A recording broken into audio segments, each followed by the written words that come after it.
Welcome. I'm going to go on a little walking tour, and I can show you sort of ongoing progress.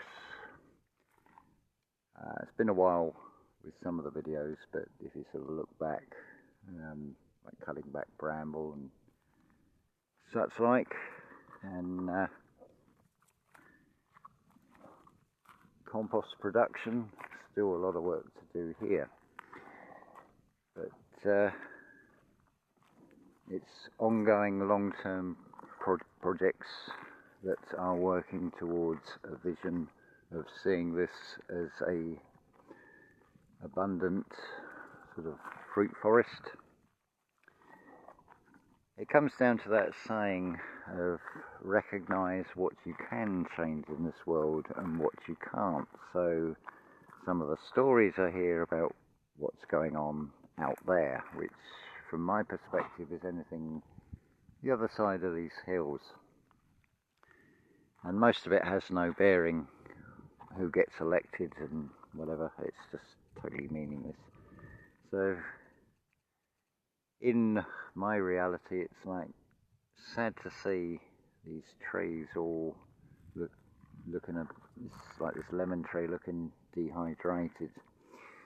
But the saying is Rome wasn't built in a day, and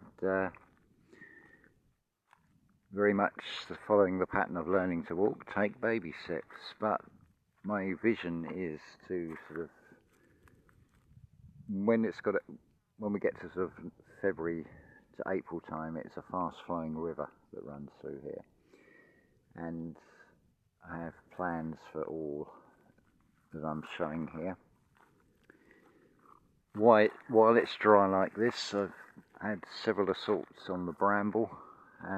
It doesn't grow very quick, but as soon as it rains, it can be quite prolific. The light will spread back. So that's ongoing projects. And at the moment, I'm down to like a single packet of I don't know why I said packet. A single pair of secateurs. There's Junus there. He's decided to come for a walk, so we'll carry on through the valley. If you've seen some of the previous videos, hopefully you'll see there has been progress made, but it's a long way to go. There's all the cosmetic things like evening out the sort of walkways so they're not an ankle twisting assault course, but like here, that was all bramble. Still a lot to cut back and get up by the roots, and some rather sorry looking trees here, but you can only do so much. And I'll show you the latest thing here. We've got not sure if it's I think this one's an orange tree, looking rather dehydrated. Now, as I understand it, this tank was operational I think 3 years ago, but it leaked. It won't take a lot more to sort out, but these are the tools I've got and a pair of secateurs. But nothing's wasted, none of this material will be wasted. It's getting up the brambles and things.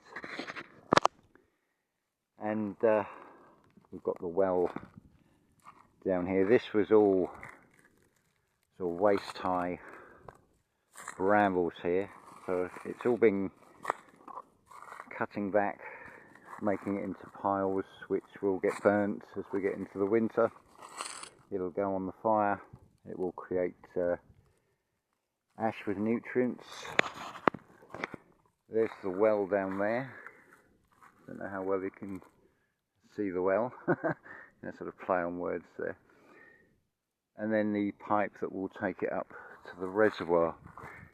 Another pile there, and one of those durable sort of bags for life, ideal for carrying the bramble when it's all cut up and fits in the fireplace. I can hear Junus somewhere. So all the materials are here. rocks and the blocks and things that I need. And over the coming months, I hope I can show you the vision really starting to take shape. It's amazing, we're only 10 days into September, and what an amazing time it has been. I've come in on to a couple of channels, one of which I've spoke about previously. They've, for whatever reason, have gone on the attack. Not against the information presented, because it's infallible, and I refer you to Archaics and Chronicon. And I've been able, it's beautiful, the sort of, I have to be careful of the words I use, but these sort of lead projectiles, these are words. I've been given the individuals concerned, it's their words. I've been able to reflect back at them and say, well, you've said this. Like in the case, one was I will make no comment apart from this pinned comment, but from what I'd said resulted in a reaction of a comment, to which I was able to say, well, your words and actions don't match. You said, and I referred this person back to their own pinned comment. So moving on from that's a beautiful experience, a beautiful example of how you just reflect back. There's no need for me to get angry or emotional over anything, just impartial and give a different perspective on things. I can hear Damiana now as well, and Junus is right down here. I think Junus is saying hello, or he's calling Damiana. It's beautiful they come for a walk, and it's cooler. It's been lovely to work in this. But anyway, so we get on to the next bit. Now, I mentioned in the last video this unfolding story that is absolutely beautiful. The other day at Monchique, where I would normally sit, all the tables were taken, and I wanted to sit outside and have a smoke with my coffee. And I've had this feeling, and I thought, this is the universe is presenting something here. It's like, okay, let's go with this. Don't know what it's going to be. We'll see what develops. So I've gone out to the smaller seating area where there's like 4 very small tables, and there's a guy there. Got talking to him, and he's what I would describe as someone who is post-conspiracy theory, who has come out the other side, moved out of all that, has a very good grasp of the inner work.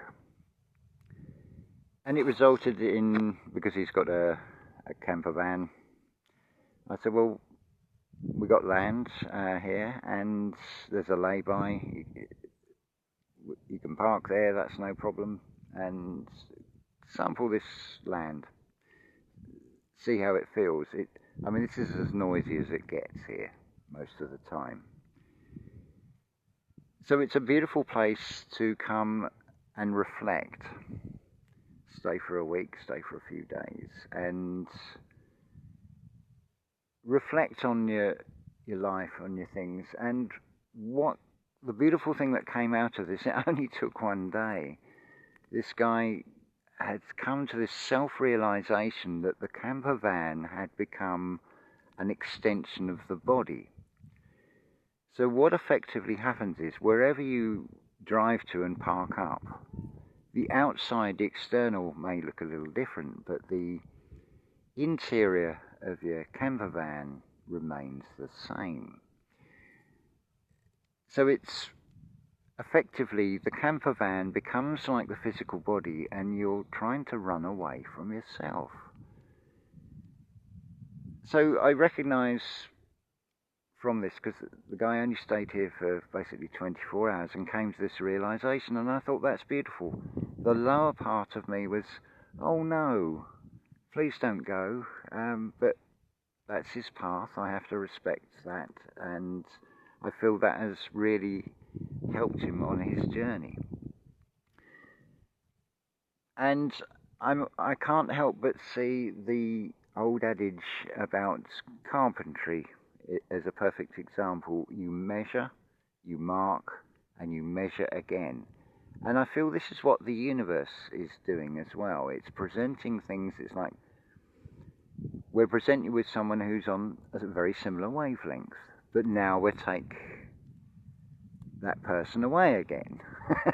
So there's your measure, and you double check your measurements. Because how I react or respond to that situation and let the emotions spill out because I'm not in control of emotions, and maybe it would come out as, say, anger, because you have to acknowledge inside yourself you have these emotions. It's whether you can recognize them inside yourself. It's a good point, I feel, with all this in mind, to consider the most important or the most essential thing you can do for yourself is to recognize that internal language that is going on within inside you. So these emotions, now this is something Neville Goddard talked about when he talks about the Bible. Now, taking a modern translation, we use the King James. When you have that realization that those characters, be it Moses, Isaiah, Jesus, or one of the disciples, they are states of mind. They're archetypes. So no matter how much has been twisted or altered to suit certain agendas with what has been put together that is sort of recognized today as 66 books as the Bible, and the fact that it is two stories running, one of good and one of evil, because this realm is a realm with a perception of duality, so there's a contrast. So that is why you have the good and the bad, the good and the evil represented in the story. Looking at it from the external perspective, it becomes clear if you compare the New Testament and what this character Jesus is talking about as God is a very different God from the God of the Old Testament, the one that Moses encounters. But when you internalize the story, the masses, the multitude, the Yahweh that demands the blood sacrifices, as an internal story, the land, the world, is inside your physical body. You are a universe, it's you in verse. So the actual cells in your body and the thoughts that we, from the things we take in, and then it has a feeling, or our mind creates a feeling which has an effect on the body which can turn it acidic or alkaline, and one way or the other can go out of balance. I had to have a cough break there and clear my throat. But the multitudes, the masses, the demanding of the sacrifice of the firstborn, as it were, if you consider that in terms of the cells in your body, so the acidic ones, you're now killing off, as it were, because you're reprogramming yourself with something far more balanced. And I'm just astounded and amazed and in such gratitude by the way this month has gone. I was only saying to Keith this morning, compared to this time a year ago, the position I'm in, okay, my finances aren't great, but I'm in a far better position, and I'm far more with the internal peace. Here we have Damiana and Junus now coming along. I'm surprised they've come out during the day, but it is that little bit cooler. There's a nice breeze, and it's conducive for me to getting on with this. So I get many things sent to me, links to things on Facebook, and a lot of it is about the outside world, and I catch myself, because these things are, a lot of these things are gaslighting, they're stories, they're hearsay. I would rather focus my attention onto this, which is then going to bring about, one, I'm following the vision that I've created. Secondly, what I don't like to see in my world, which is trees that are looking like they're gasping for water. By the end of this month, this is going to be operational. These are the tools I have to do it with and secateurs, but I can do it. I can do this single-handedly. That's not a problem. I'm taking the active steps with the physical body. It's the same as that sheltered area. You vision it. You don't worry about the details. The universe will present the answers as mind pictures. I have the materials here. I have the rocks. I have the earth clay. All this will become compost. In fact, what I'm planning on doing is building a wall, possibly about here or about here. As things stand at the moment, this path, you have to climb up here on the top of this, what will be the wall, and then go down again. But it'll be far easier if I can create a much more level path down there. So it's all part of an ongoing project, but it's getting this first bit done and getting this operational, which it will be. So I'm going to ask for donations towards cement and sand. That's the only two things I need, and then this waterproof cement.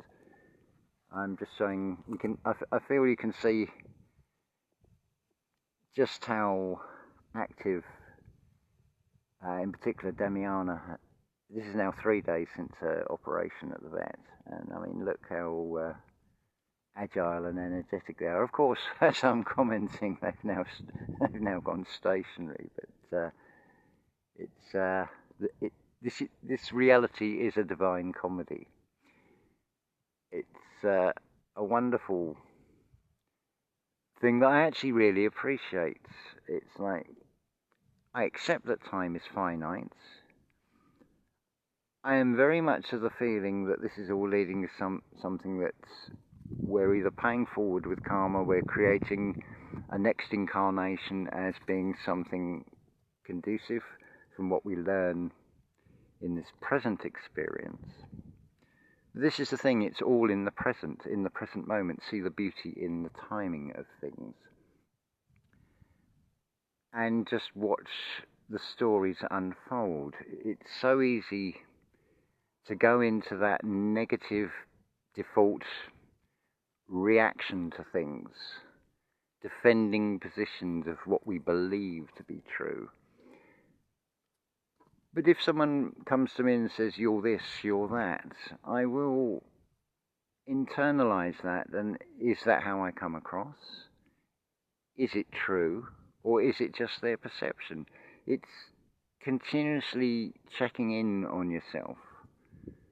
And notice the word checking in. What do you do at a hotel? Welcome to the Hotel California. You can check out any time you like, but you can never leave. It almost, you could say, implies a soul trap in a way, which I feel is a very negative way of looking at things. I don't see this as a trap at all.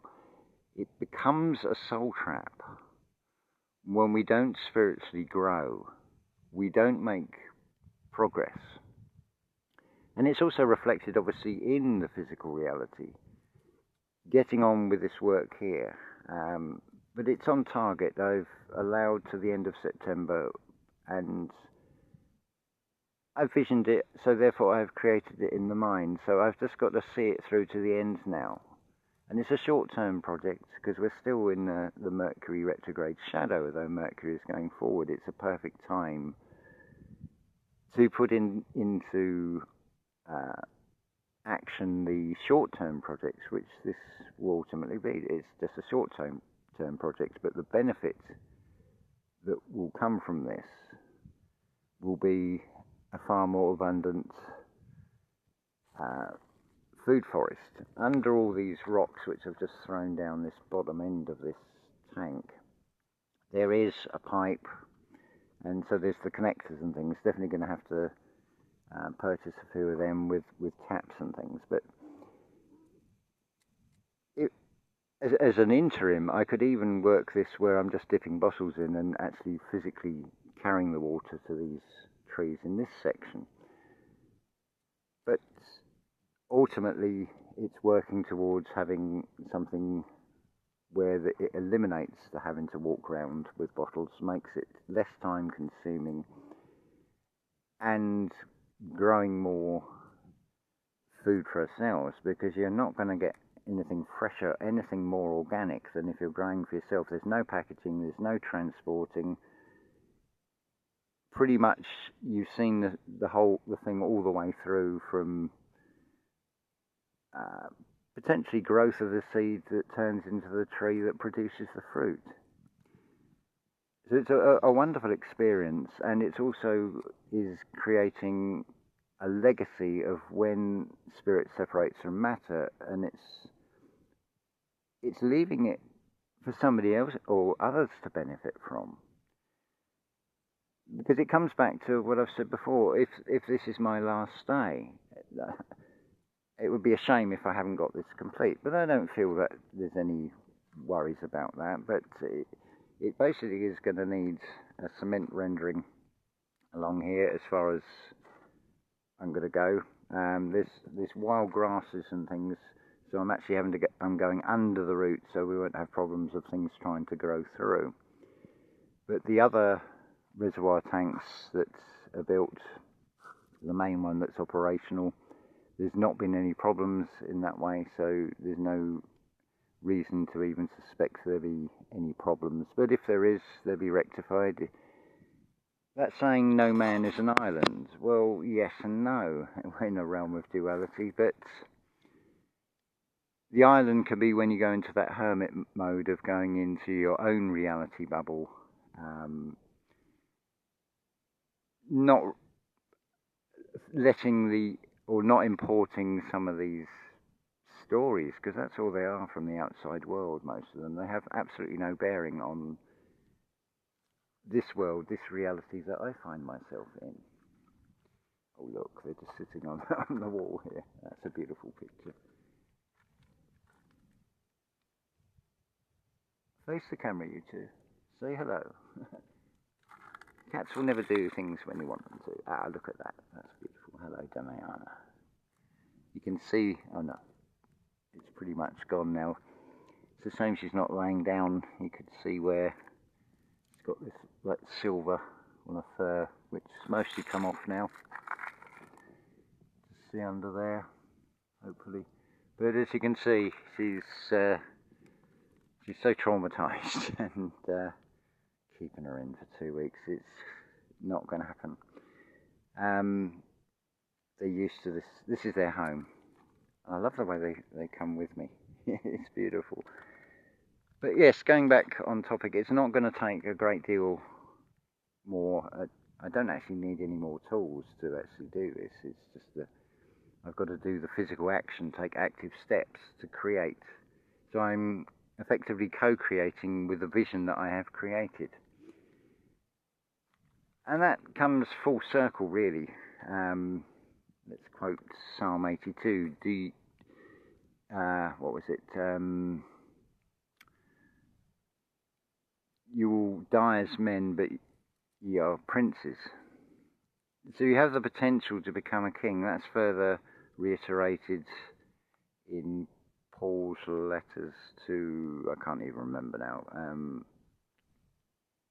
It's gone, I can't remember the verse, but it basically says, do you not realize that Christ is within you?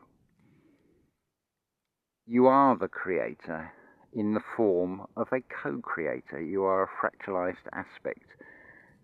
An analogy is to imagine an ocean, and you're just a droplet of that ocean, but you have,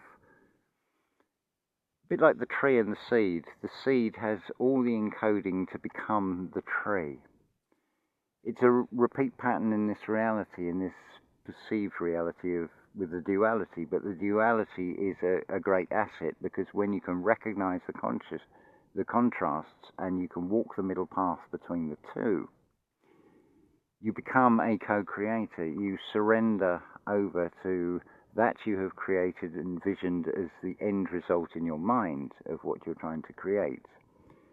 And then you just take the active steps, and a prime example, nature will provide. So I've got all the materials, the earth clay, the rocks and things. It's going to be just add water, which ultimately is what it will be, just add water.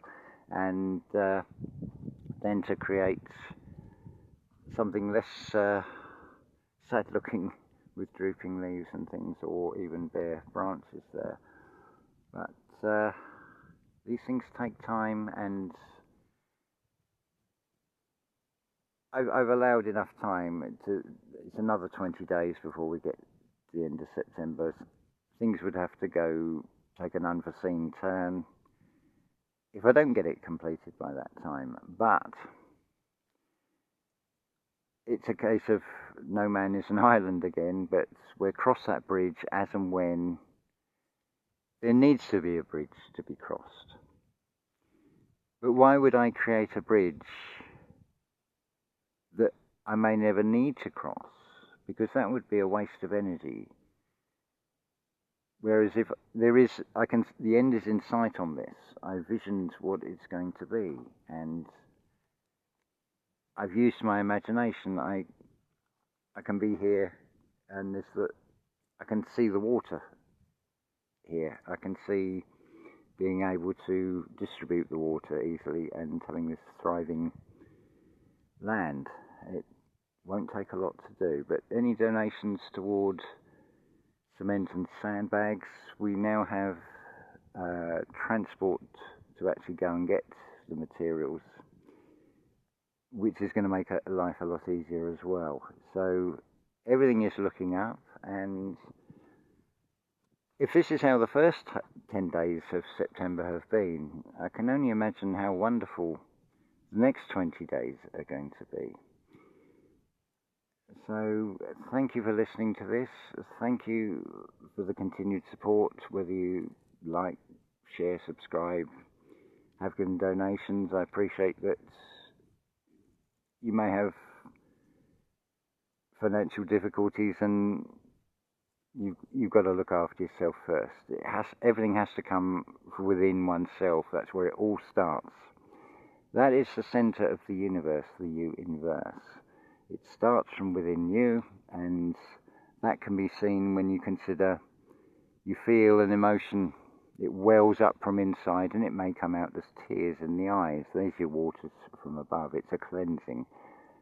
We're taught to be ashamed of crying. I think I've shown this several times on video where I've allowed the emotions to come out, and it's like, I don't need to feel ashamed. Why would I want to bottle up that emotion? It needs to be released. It needs to be transmuted to be able to make progress. Anyway, so that's me waffled on long enough. So I hope you've enjoyed the scenery, the little tour, and being able to see Junus and Damiana, who is now getting rather hot. She's panting there. Oh dear. I'm probably going to have to carry one or both of them back up. But it's a privilege and an honour to be with these two beautiful, beautiful cats. They are definitely part of the family, and yeah, life is just wonderful. It really is. And there's your abundance in heaven. Look, see the old white line. It's not all been snorted, so there must be an abundance of it up there. You can perceive things in a negative way. You can see things in a positive way. You can lift the spirits by having humour with it. Because to laugh is to lift the spirits. Anyway, that really is enough for me now. So thank you very much for listening, and as always, unconditional love to you all.